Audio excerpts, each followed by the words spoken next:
పూర్తి వివరాలు చూసే ముందు మా ఛానల్ ని సబ్స్క్రైబ్ చేయడం మర్చిపోకండి. శ్రీ గురుభ్యో నమః. శ్రీ మహాసరస్వత్యై నమః. ఓం నమః శివాయ.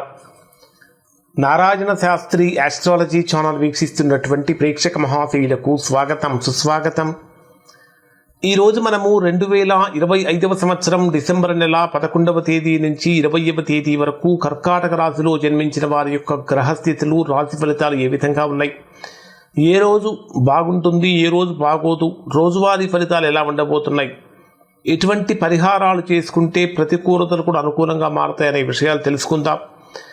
ప్రేక్షక మహాశయులకు చిన్న విజ్ఞప్తి ఏమిటంటే, ఇప్పటిదాకా మా ఛానల్ చూస్తూ సబ్స్క్రైబ్ చేసుకునే వారు లేదా మొదటిసారిగా చూస్తున్న వారు వెంటనే సబ్స్క్రైబ్ చేసుకోండి. సబ్స్క్రైబ్ చేసిన వెంటనే మీకు బెల్ సింబల్ కనిపిస్తుంది, బెల్ సింబల్ కూడా నొక్కండి, యాక్టివేట్ చేసుకోండి.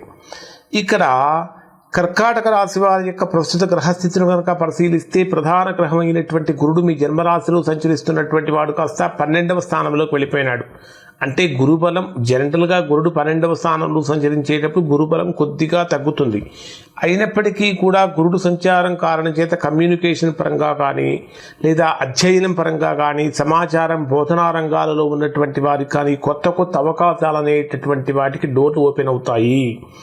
అలానే ఈ కాలంలో మీ మనస్సుకు స్పష్టత ఇస్తూ ముఖ్యమైనటువంటి నిర్ణయాలలో మార్గనిర్దేశం చేస్తాడు గురుడు. అంటే ఎక్కడ ఎలాంటి నిర్ణయం తీసుకోవాలి, ఏ నిర్ణయం తీసుకోకూడదనే విషయాల్లో గురుడు మీకు ఇక్కడ అనుకూలంగా మారతాడు అని చెప్పాలి. అలానే గాఢమైన ఆలోచనల నుంచి సత్యాన్వేషణ కూడా పెరుగుతూ ఉంటుంది. ఇప్పటిదాకా మీరు ఏ సమస్య గురించి అయితే విపరీతంగా టెన్షన్ పడుతూ బాధపడుతూ ఉన్నారో ఆ సమస్య అంతా కూడా చేత్తో తీసేసినట్టుగా దానంతరం అదే తొలగిపోతూ ఉంది. ప్రధానంగా తీసుకుంటే 2వ స్థానంలో సంచరించేటటువంటి కేతువు యొక్క ప్రభావం కూడా అహంకారాన్ని నిగ్రహించుకునేటటువంటి విధంగా ఉంటుంది. ఆధ్యాత్మికపరమైన భావాల పెరుగుదల కనిపిస్తూ ఉంటుంది. ఇంకా చెప్పాలంటే సత్యాన్వేషణ కూడా పెరుగుతూ ఉంటుంది. అయితే కొన్ని సందర్భాలలో దిశ, భ్రమ, అనిశ్చితి ఉండవచ్చు. అంటే ఏదో ఒక దాని గురించి విపరీతంగా టెన్షన్ పడటం అనేది జరుగుతూ ఉంటుంది కేతువు యొక్క కారణం చేత. అది కూడా తొందరలోనే తొలగిపోతుంది అని చెప్పాలి. ఇంకా భవిష్యత్ ప్రణాళికల గురించి, ఆన్లైన్ కార్యకలాపాల గురించి ఎక్కువగా ఆసక్తి పెరిగే అవకాశం ఉంది. విదేశీ యోగం కోసం ప్రయత్నించే వారికి, ఉన్నత విద్య కోసం ప్రయత్నించే వారికి అవకాశాలు కనిపిస్తూ ఉన్నాయి. ప్రధానంగా కనుక పరిశీలించినట్లయితే మీ జన్మరాశికి 5వ స్థానంలో సంచరించే రవి, బుధ, శుక్ర గ్రహాలు బ్రహ్మాండమైనటువంటి యోగాన్ని ఇస్తాయి. 5వ స్థానంలో సంచరించేటటువంటి ఏ గ్రహమైనా సరే బ్రహ్మాండమైన యోగాన్ని ఇస్తుంది. ద్వితీయాధిపతి 5వ స్థానంలో సంచరిస్తున్నప్పుడు ఆర్థికపరమైనటువంటి అనుకూలతలు పెరుగుతూ ఉంటాయి. తృతీయాధిపతి 5వ స్థానంలో పెరుగుతున్నప్పుడు సోదర సంబంధాలు, మిత్ర సంబంధాలు చాలా చక్కగా బ్రహ్మాండంగా మారుతూ ఉంటాయి. అంటే సోదరుల మధ్య ఉండే విభేదాలు కూడా తొలగిపోతూ ఉంటాయి.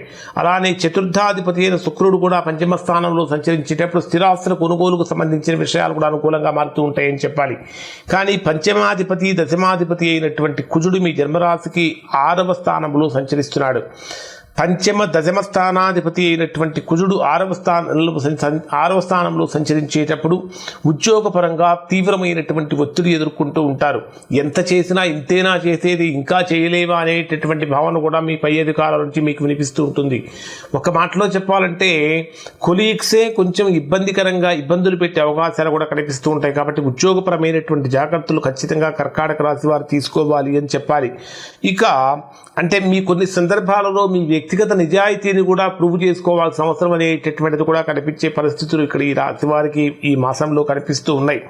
మరి డే వైజ్గా కనుక పరిశీలిస్తే, డే వైజ్గా వీరికి ఏ విధంగా ఉండబోతుంది అని కనుక మనం పరిశీలించినట్లయితే 11వ తేదీ ఉదయం నుంచి 12వ తేదీ ఉదయం 10:22 వరకు ఉండేటటువంటి సమయంలో ఆర్థిక పరమైనటువంటి విషయాలలో అత్యంత జాగ్రత్తగా ఉండాలి అని చెప్పాలి.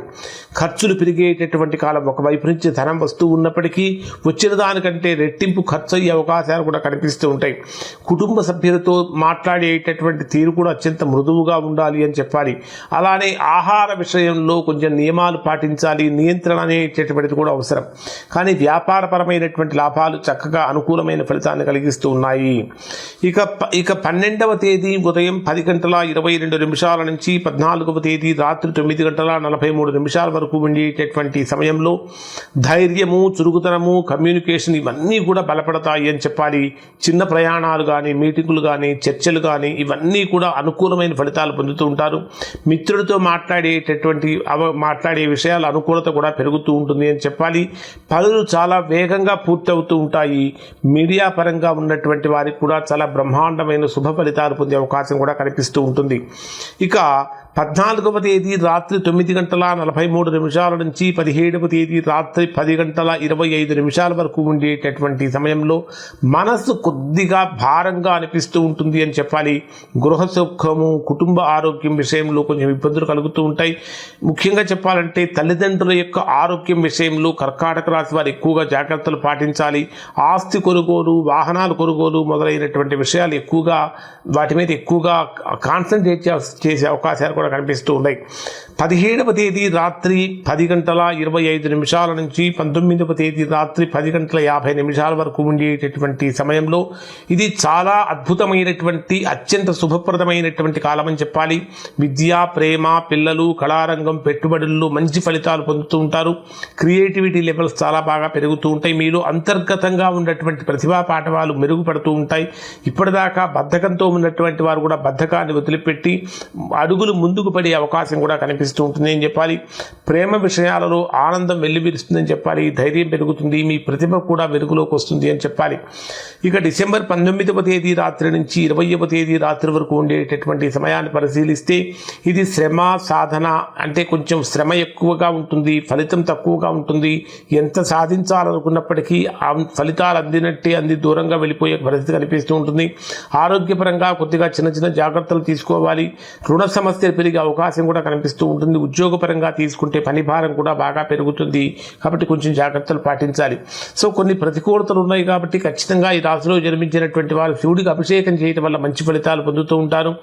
దాంతోపాటు ఒక నిండు గ్లాస్ తోటి కానీ చెంబుతోటి కానీ ఒక నీళ్లు తీసుకొని, అంటే గ్యాప్ లేకుండా నిండు గ్లాస్ తోటి గ్లాసు నిండా కానీ చెంబు నిండా కానీ నీళ్లు తీసుకొని తులసి చెట్టులో పోసి ఒక 3 ప్రదక్షిణాలు కానీ 5 ప్రదక్షిణాలు కానీ చేయటం వల్ల మంచి ఫలితాన్ని పొందుతారు. ఇంకా పాలు, పెరుగు, బియ్యం, తెల్లటి దుస్తులు ఇవి దానం చేయటం వల్ల కూడా చాలా మంచి ఫలితాన్ని పొందుతారు. శుక్రవారం రోజున చక్కగా దుర్గామాత పూజ కనుక చేసినట్లయితే మానసికమైనటువంటి శాంతి పూర్తిగా లభిస్తుంది అని చెప్పాలి. ఇప్పుడు చెప్పినటువంటి ఫలితాలు దాదాపుగా 90% మందికి 90% ఫలితాలు వర్తిస్తాయి.